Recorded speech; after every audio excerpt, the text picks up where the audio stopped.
Hi, this is Steve Pleich, and welcome to this edition of Voices from the Village. As you can see, we are social distancing and pretty much sheltering in place like everybody else, but because we are within the COVID-19 pandemic protocols and trying to make everybody safe, it doesn't mean that we can't still produce quality programming, and we're really fortunate to be able to have with us today at the administration building for the fire department Jason Hajduk, who is the fire chief for the city of Santa Cruz, and welcome, Jason. Thank you for having me. For people who don't know much about you as fire chief here in Santa Cruz, tell people a little bit about yourself and how you came to be fire chief here in Santa Cruz. Okay, well, I was raised in Santa Cruz. I graduated from SoCal High School, and my path into emergency services started with state lifeguards. I was a state lifeguard for 10 years. Held just about every position you can there other than being a full-time peace officer. I became a paramedic. I've worked in Fresno, South Lake Tahoe, as well as Santa Cruz on a private ambulance. And I was hired as a firefighter paramedic with the city in 1999. I graduated from UCSC. I have a degree in sociology. And I've held just about every rank that we have within the department until being appointed the fire chief. I'm really happy to have you here as our fire chief in the city of Santa Cruz. I'm looking at this emergency checklist that you generated. This is being the fire season for us, and this emergency preparedness and fire prevention, a wonderful checklist. Take us through this a little bit and tell us how we're going to be make ourselves safer as a community, particularly with the fire season coming up. We have a disaster preparedness flyer, and obviously wildland fire right now is on everyone's mind with it becoming hotter and drier in Southern California, having some significant incidents. This flyer is for all disasters, and the best plan that you can have is one that you make in advance and you don't have to use. What we find is that coming up with a plan under high stress situations is not the best plan.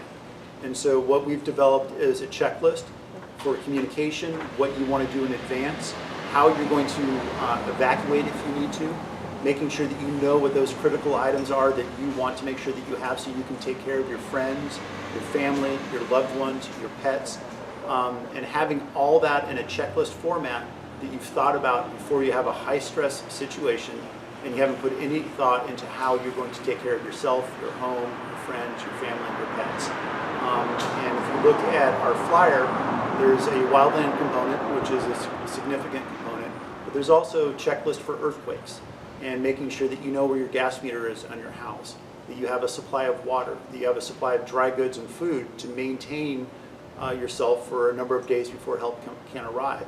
Also understanding your evacuation routes and having a pre-planned idea of whether or not you're going to go north or going to go south. A lot of times people don't put time into that until that moment arrives, and we don't know when that moment's going to arrive. And so if you make a plan and you never have to use it, that's great. Well, that's terrific, and really there's a wealth of information. You can see this here, and it opens up with the checklist that Jason was referring to in here for, you know, as he says, not only wildland fires, but flood and earthquake.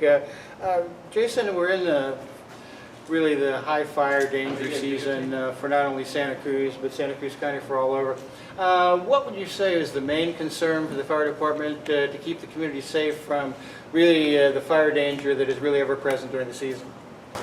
So there's a number of things that people can do, and you can break them down into different categories. And the first is really focusing on the people themselves.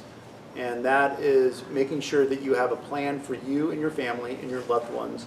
And it's across a number of different categories. There's being prepared to be self-sufficient, having food, having water, having communication. If you get separated, if your family, if you are at work, at school, away from your home, and you can't get back to your home, having a communication plan so that you know where you're going to meet, how you're going to contact one another, and putting that down in writing so that everyone has the same plan. And if you look at this checklist here, there's how to prepare for an evacuation. And it talks about being prepared, knowing your surroundings, knowing that you have a go bag which has your medication, that has your clothing, that has money, that has food and water that you may not use except for that one time, but having it ready to go. Knowing what radio stations to listen to that are local. It's good to get the evening news on a national level. But during a local emergency, local news is going to give you that information that you need. knowing what to do with your house if you have a house, as far as how you leave it, closing the windows, removing that flammable material before you leave your house. And then a lot of us have animals and pets. What do you do with your animals and pets? And that's a big deal. Myself, I have a dog, and I'm not going to leave him. And so I have to make sure that I have food for him. And how am I going to transport him? Here in the county, we have people who have horses, and we have plans for large animal rescue to be able to evacuate those pets that are part of people's family, and they won't leave without that. But making those plans in advance so that you're not scrambling at the last minute. Making sure that within this checklist you have a basic emergency supply kit, and this is for any emergency. It just happens to be for wildland right now.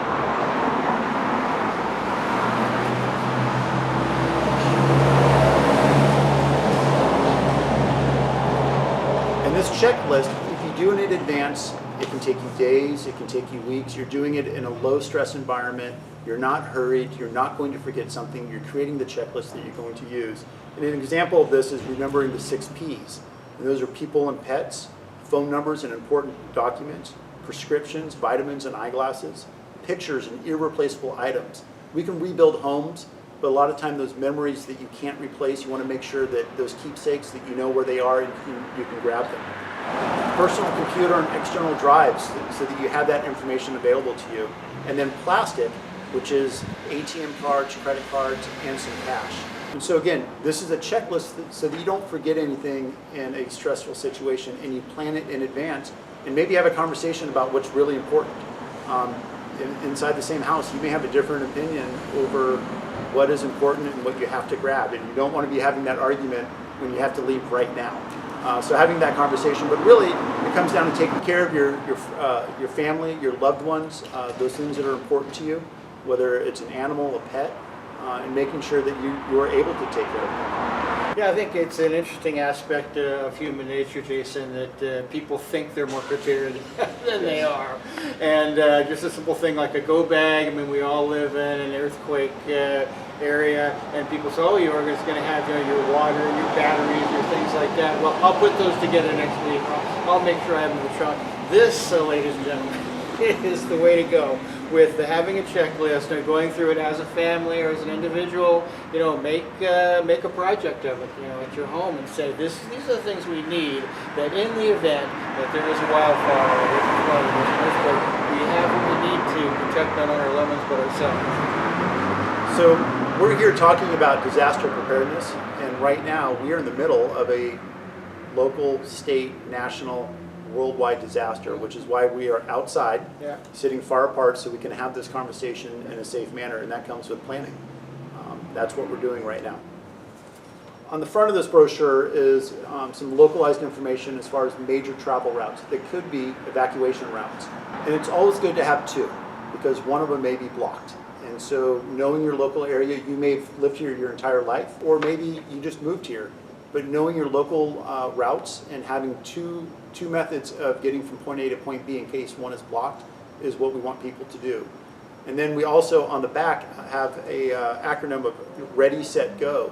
And really what we're talking about is the ready part, and that's being prepared and not pushing it off to next week, next month, and then the disaster hits. Exactly. And again, having a plan that you never have to use, great. You may be incredibly wealthy and have a mansion and have an airplane and have access to a boat and be able to put your whole family on that boat and go somewhere, or you may be by yourself. You may be unhoused right now, but the scalability is that sphere of responsibility, that self-accountability for yourself, knowing how to remove yourself from that area. Maybe that's walking, that may be riding a bike, it may be driving, it may be on a bus, but having some idea of how you're going to remove yourself from that danger and thinking about it in advance, not just reacting because the situation is happening. And I think that's true, Jason, whether you're an individual or you're a family or you're a person of modest means or a person who's got unlimited resources. Everybody needs to be prepared. And the idea that we're talking about here is to look through this checklist. Again, you look on the back, there's a household safety plan. go through this as a family, just kind of, or as an individual. And there's a couple of other things, and hopefully when we show this program, we'll be able to kind of run some of this information for you, so you can really perhaps take this with you. The cityofsantacruz.com, you can get more information. There's a www.scr911.org for emergency notifications. All these things are important to have in kind of your toolkit if you're going to be really prepared, your fire preparedness, your flood preparedness, your earthquake preparedness. That's kind of what we're talking about, and that's what your fire department, your fire chief, would like to see you kind of put some time and effort into. Absolutely. What I have here are some pictures of situations that have occurred locally, or they were responses that my fire department was part of. We currently have 7 members of our department who are in Southern California at the Apple Fire in various positions responding to that. And we just had a number of people who came back from the Hog Fire, which was in Northern California. So we've gone from one end of the state to the other end of the state, and so we have some pictures from that, and we gain a lot of experience from that. But it's also part of the Master Mutual Aid Plan that we have in California, where when called upon, we respond. And we do that because at some point we will be the recipients of that. And so it's part of the overall safety net that we have, not just within our community, but within our state. And as a whole, California is probably one of the busiest states as far as disaster response for a number of reasons. One, our climate, the fuel that we have as far as trees and bushes, and that climate really drives that hot and dry. But we're also a very populated state. We have 40 million people. And so when a forest fire occurs, it's not just the forest that is impacted. It's the communities that live in it and around it. It's the infrastructure that's impacted, whether those are high power transmission lines, whether those are aqueducts, whether there are reservoirs. And so we have we're a large state, but we have a lot of different things in there. So this is a picture, I'm going to show it to you so you know what it is. This is a picture of Depot Park, which is a local park here in Santa Cruz. It's a skate park, it's biking, and then there's a number of other things that were there. This was started by people working on metal on a hot, windy day, and the metal sparks went into the grass, caught the grass on fire. It wasn't on purpose. Started burning up the hillside, and at the top of that hill were a number of structures or houses. Our priority as a fire department is always human life. After that, we want to preserve property and then the environment. And so we put engines at the top of this hill in between the fire and the homes, and to make sure that one, no one was home, and we were able to remove the people from those homes so they weren't at risk. It's always people first. As we put firefighters in the engines in between the fire and the homes to make sure that the homes didn't catch on fire, and then we actually put the fire out on the hillside. And this is just one incident out of a number that occurred. This one actually was in late 2019. The next one, this is a good pullback where you can actually see the hillside. Fire burns uphill better than it burns on a flat surface. So here's another picture, the same fire. You can see the ramp in the foreground that was, that's our Depot Park skate park. And you can see the hillside that's on fire and the houses at the top. So fire burns uphill, and we've talked about wildland fire, and there's a number of different things that come into play. There's the fuel, and the fuel in firefighter speak is grass, brush, trees. It's anything that's flammable, and most things will burn at the right time of year given the right conditions. The next thing that comes into play is the topography. Is it on a flat field? Is it a hill? Is it a valley? Is it ridges? And generally speaking, fire burns uphill faster because it's preheating everything above it, and is that convective column, is that heat. The fireplace, as a fire burns, it creates heat, which lifts. Hot air rises. And as that rises up, cool air comes in underneath it. But as that heat is rising up on a hillside, it is preheating all the fuel that's above it and making it more receptive to catching on fire. And you can do that on a small scale, you can do it on a large scale. But generally speaking, fire will burn uphill quicker than on a flat ground. The next thing is weather, and that's wind. And wind changes everything. It's probably one of the single biggest drivers of a large wildland fire is wind. So this next picture is a really good example of what this is. And this is a fire that occurred in Pogonip. This ended up being about 3 acres. Wow. This is a nighttime fire. And if you look at it, it's a perfect ring. And this shows that this fire started in the middle of that ring, up on a knob, So it wasn't at the bottom of the hill, it was at the top, and it wasn't windy. So that fire started in the middle and then slowly spread out. There was no wind pushing it one way or the other way. It wasn't at the bottom of the hill going up. It spread in a perfect circle. And that's what we would consider to be a fuel-driven fire. Not topography, not weather, but fuel. And so that's why it spread out in that symmetrical manner, because it wasn't being acted upon by anything else. You know, that's really interesting, Jason. I did not realize that fire burns more quickly uphill, but it makes more sense to me, as if it's heating, you know, what's in front of it. So, and it's also interesting when you see the pictures of fires in the Pogonip, for instance, where you have the wildfires that are spontaneously created by campers and things like that, that you really have to be mindful of that when you're out anywhere, you know, and lighting any kind of a fire. We appreciate those pictures, and let's see some more. So here's another fire. This one occurred on the back part of Pogonip, adjacent to Henry Cowell and UCSC property. And in this fire, this is in a northern exposure in a redwood forest. And this fire is burning from the top of the hill down. We call that a backing fire. It's not going to spread as quickly, but it's just another example of, you know, again, you've got the fuel, you've got the terrain, and then the biggest driver in any wildland incident is the weather. This time of year, we pay attention to the weather. We get weather updates forecast for today, for a week out. We know when the low pressures are coming, when the high pressures are coming. So we know when the weather is coming. Right. We pay really close attention to the weather, especially this time of year. We monitor the weather for rain, whether the river is going to flood. We monitor the weather for swell, whether we're going to be impacted by a south swell on the 4th of July. We monitor the weather for wind speed, what the air temperatures are going to be, when those incidents are going to occur. Because we know if we have a fire that happens during a large wind event, when it's hot and dry, it's going to grow rapidly. The Pogonip is the single largest open space that we have in the city of Santa Cruz, and it's the site of a number of wildland fires that we have because it's our largest wildland space. We have a number of outside fires that happen in other spaces, but they're just not as big. Along the levee system, and Arana Gulch, and De La Viega.